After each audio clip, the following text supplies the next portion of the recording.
Poor creatures don't belong here. The sound came first.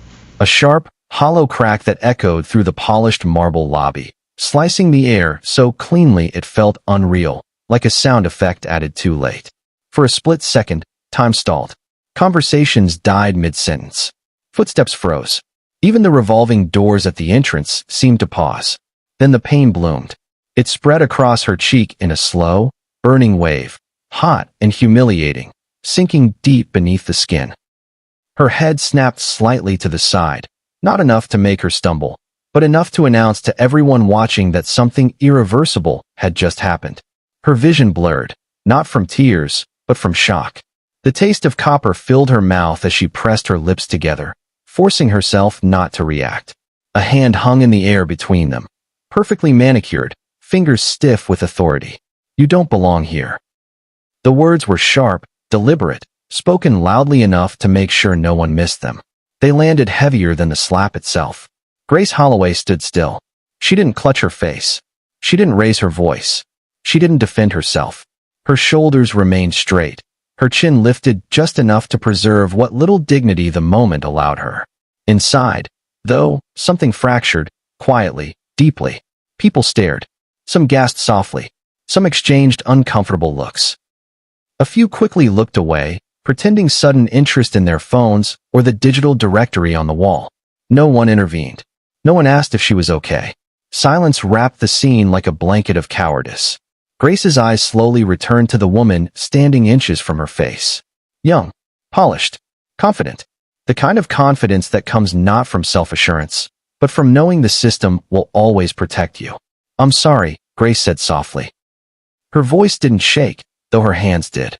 "I was instructed to use this elevator." The woman scoffed. "That elevator is for executives," she snapped. "Use the service lift. And next time, remember your place." She turned and walked away, heels clicking sharply against the floor, each step echoing her certainty that she would never face consequences. Grace stood there for another moment, her cheeks still burning, her heart pounding so loudly she was sure others could hear it. Then she nodded once, to no one, and quietly stepped away. What no one in that lobby understood was that they had just witnessed the owner of the building being slapped in her own house. Welcome, story lovers. If you love powerful stories filled with injustice, hidden identities, emotional depth, and unforgettable reversals, make sure you like and subscribe as we continue and dive deeper into this story together. Grace Holloway was 62 years old, though most people guessed she was older. Not because she looked frail, she didn't, but because the world had a way of aging women who chose to stay quiet. Her hair was silver now, cropped neatly, and always pinned back when she worked. Her face carried lines, not from weakness, but from years of restraint, years of watching, years of choosing patience when anger would have been easier.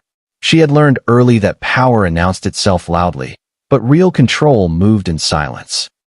That morning, before the slap, her day had begun like any other. She woke up at 4:45 a.m. in her modest apartment on the east side of the city. The place was clean, simple, almost too ordinary for someone of her means. She made her bed carefully, brewed weak tea, and stood by the window for a moment, watching the city wake up. Cars passed below, lights blinking on in neighboring apartments. Another day beginning without any idea who she really was. She dressed slowly, deliberately. Light blue blouse, dark slacks, flat shoes, clothing chosen not for attention, but for invisibility. Before leaving, she touched the small framed photo on her dresser, her younger self, standing beside a barely recognizable prototype of what would one day become Holloway Innovation's first breakthrough product. Back then, she had been fearless. Now, she was strategic. Holloway Innovations dominated the tech and infrastructure space. Smart city systems, medical data platforms, renewable energy logistics. Governments partnered with them. Corporations relied on them. Their name carried weight in boardrooms across continents. And yet, almost no one knew Grace Holloway owned the majority of it. 23 years earlier, she had founded the company with two partners, both men, both louder than her, both convinced she was just the technical mind behind their success. When the company began to grow, they tried to push her out. Contracts were rewritten. Meetings were held without her. Her authority was questioned at every turn. She survived it, not by fighting loudly, but by outlasting them. When the dust settled, Grace emerged as the quiet winner, her ownership secured through layered trusts and legal structures so complex even seasoned analysts missed them. She stepped away from public leadership, appointing executives to run the company while she observed from the shadows. And then, 6 months ago, she made a decision. She wanted to see what her company had become, not through reports, not through filtered presentations, but through lived experience. So she returned, not as Grace Holloway, founder and owner, but as Mrs. Gray, a contracted maintenance worker assigned to the headquarters building. She cleaned offices that once bore her signature on their blueprints. She emptied trash cans beneath awards engraved with her company's name. She listened. She watched. And she learned more in 6 months than she had in years. She saw managers speak kindly to executives and cruelly to staff. She noticed how policies preached respect but practiced hierarchy. She watched young leaders mistake authority for entitlement. And yesterday, she learned how far that entitlement could go. Veronica Steele had joined Holloway Innovations 3 years earlier. She rose quickly, too quickly, charismatic, aggressive, unapologetically ambitious. The board loved her results.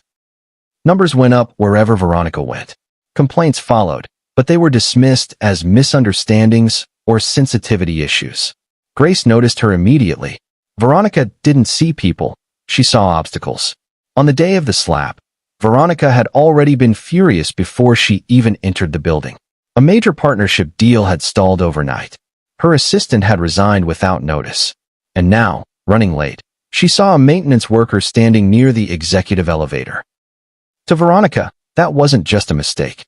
It was an insult. She reacted the way she always did, by asserting dominance. What she didn't know was that the cameras in the lobby were newly upgraded. Grace finished her shift that day. She scrubbed floors with aching wrists. She smiled politely when spoken to. She accepted a quiet apology from a security guard who had seen the incident but said nothing at the time. She told him it was fine. But that night, alone in her apartment, she stood in front of the mirror and studied her reflection. The red mark had faded slightly, but its presence lingered, like a memory refusing to leave. Her hands trembled, not with fear, but with something heavier. Disappointment. Not in Veronica. In the company. In herself. She sat at her small kitchen table, staring at a notebook she hadn't opened in years. Slowly, she turned to a blank page and wrote a single sentence. Tomorrow, I stop hiding. The board received the notice just after midnight. Mandatory meeting. 8 a.m. attendance required. Majority shareholder to be present. Panic spread quietly through executive channels. Who was the majority shareholder? Why now? Why unannounced? By morning, the boardroom was full. Men and women in tailored suits murmured nervously, glancing at the empty seat at the head of the table. Veronica arrived late, as usual, confidence dripping from every step. She barely acknowledged the room, scrolling through her phone as she took her seat. Then the door opened. Grace walked in, but this time, she wasn't invisible. Her suit was dark navy, impeccably tailored. Her posture was firm, her presence commanding without being loud. She moved with the calm certainty of someone who didn't need approval. The room went silent. One by one, recognition dawned, slow, stunned, undeniable. Grace took her place at the head of the table. She folded her hands and waited. My name is Grace Holloway, she said evenly. Founder of Holloway Innovations. Majority owner. And effective immediately, acting CEO. Someone inhaled sharply. Veronica's face drained of color. Grace continued. For 6 months, I worked in this building as part of the maintenance staff. I cleaned your offices. I listened to your conversations. I observed how power is exercised here. Her gaze shifted, landing on Veronica. Yesterday, I was struck in the lobby of this building for standing where I built. The silence was suffocating. I wanted to know, Grace said, voice steady. What kind of company carries my name? She stood. I don't believe in humiliation, she said. But I believe in accountability. Security appeared at the door. Veronica tried to speak. Her mouth opened. No words came out. Veronica Steele, Grace said calmly. Your employment is terminated effective immediately. The room exhaled. Grace didn't smile. By noon, A company-wide email was sent outlining new leadership, revised policies, and a zero-tolerance stance on abuse of authority. By evening, Grace stood alone in her office, the one that had always been hers. City lights shimmered outside the glass walls. The building hummed quietly around her. She touched her cheek once more, not because it hurt, but because it reminded her why she had done this. Grace Holloway had been slapped, but she had not been broken. And this time, everyone would know exactly who she was.